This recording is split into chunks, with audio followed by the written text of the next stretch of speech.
Hi guys, this is Vyomesh Kaul And this is Pallavi Yadav. हमारा introduction तो आपने already देख ही लिया होगा, but this is us. Together. So Pallavi, how did we meet? I think you texted me on Instagram. I mean, that was solely for work purposes only. I bet. Come on. You tell me, how did we meet?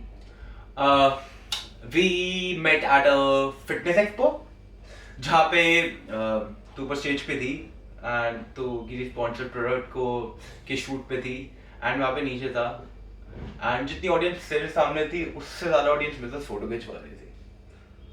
I mean, look at you. क्यों नहीं होंगी, लड़कियाँ तो होंगी ना, womanizer.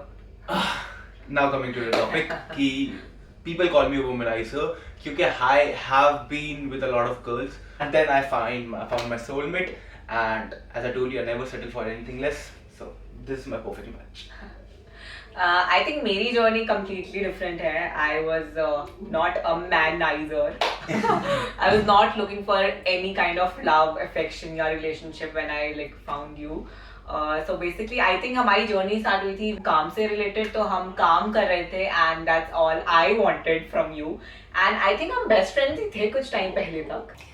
Honestly हम Roadies तक तो बेस्ट फ्रेंड्स ही थे. हम वहाँ पे भी टैग बेस्ट फ्रेंड का लेके गए थे, बट वो बहुत ही कॉन्ट्रोवर्शियल हो गया था कि हम बेस्ट फ्रेंड्स हैं या नहीं है, because of one coincident, that is कि अगर हम 24 घंटे में दोनों मर जाते हैं तो what's the 3 things we are gonna do, जिसमें टॉप पे हम दोनों ने लिखा था Marry my best friend. Marry my best friend. Eventually मेरा सिलेक्शन नहीं हुआ, इसका हो गया एंड मेरे को बहुत हिट किया कि भाई she is gonna be out without phone 1 महीने के लिए बहुत सारे और लड़कों के साथ and I don't share what's mine. मेरे बहुत अथॉरिटेटिव, वो जो मेरा है वो सिर्फ मेरा है. तो मैं बहुत पागल हो रहा था एंड इवेंचुअली वो सेम चीज इसको भी हो रही थी एंड वी बहुत रियलाइज कि आई थिंक जो लोग बोल रहे हैं कि we are more than best friends is true and वो थोड़ी सी स्पार्क हुई. तो कमिंग टू द टॉपिक, इसका रोडीज का ऑडिशन चल रहा था. As soon as I got to know, क्योंकि आई वाज ऑलवेज कीपिंग अच्छे कि किस लड़के से बात कर रही है, लड़कों की किस लड़के की बाइक के पीछे बैठी हुई है, क्या कर रही है, because I am a positive boyfriend. तो मेरे को पता You were चला not my boyfriend at that time. इसने शो पे बोला था my man is waiting outside.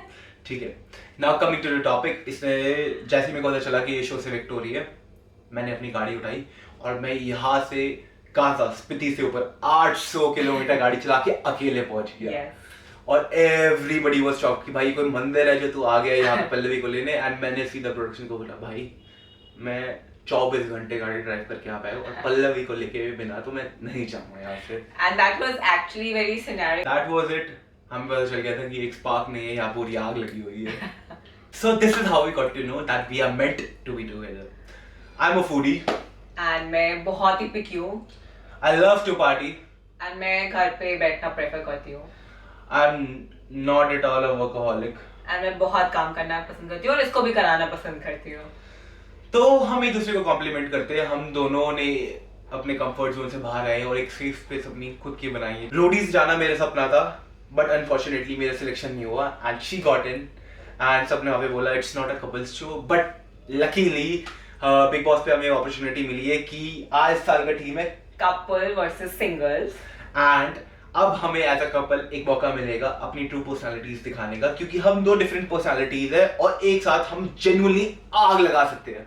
I mean, जो हम अलग अलग कर सकते हैं, I feel like कि as a couple we have a lot more to give and हम दोनों ही better करते हैं when it comes to like साथ में कुछ करने की बात आती है. तो I think this season is meant for us and अगर हम दोनों एक साथ शो पे आते हैं we have a lot to offer, a lot of controversies. मैं कंट्रोवर्सी से दूर रहना चाहता हूं बट कंट्रोवर्सी मेरे को अपनी तरफ खींचती है. With that we are signing off. Thank you. Thank you.